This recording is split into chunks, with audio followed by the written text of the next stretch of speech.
Top national security officials made a rare appearance in the White House briefing room to warn Russia continues to target the American electoral system. It's a threat that lawmakers are taking very seriously. Our Washington Bureau reporter Samantha-Jo joins us now from Capitol Hill with more on what officials are now doing to protect the integrity of our voting system. Sammy-Jo. Well, Rocco, U.S. officials and lawmakers are really saying that the voting systems are secure in the U.S.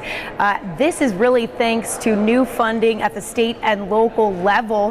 However, there is still a very aggressive messaging campaign going on by Russia, and that's something that officials are warning about. Now, this was a first seeing these top intelligence and law enforcement officials playing a role in preventing election interference appear together at a news conference at the White House. Although they didn't offer any new details about attacks or announce new policies, their appearance was a show of unity, vowing that the administration had made combating interference a priority ahead of the midterms.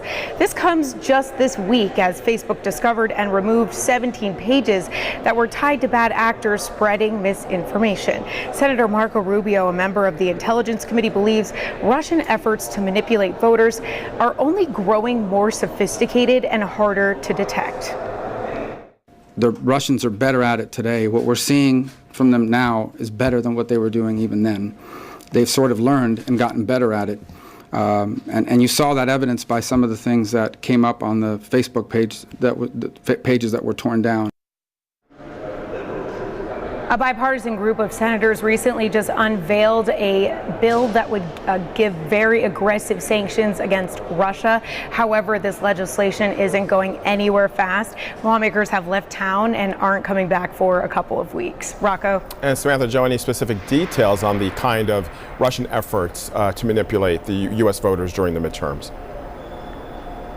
Well, Rocco, Senator Marco Rubio tells me that, he's a very prominent member on the Intelligence Committee, and really what these attempts are going after, it's not manipulating the voting systems per se, but it's really going after those divisions that we see in U.S. society, whether that's guns, immigration, and they're posting things on Facebook really in an effort to turn the American people against one another. And officials are really cautioning against that, as well as events that are being scheduled by those all the way in Moscow in an attempt to get U.S. citizens out in the streets fighting one another. We've seen several instances of this, and this is something that officials are really warning about at this point.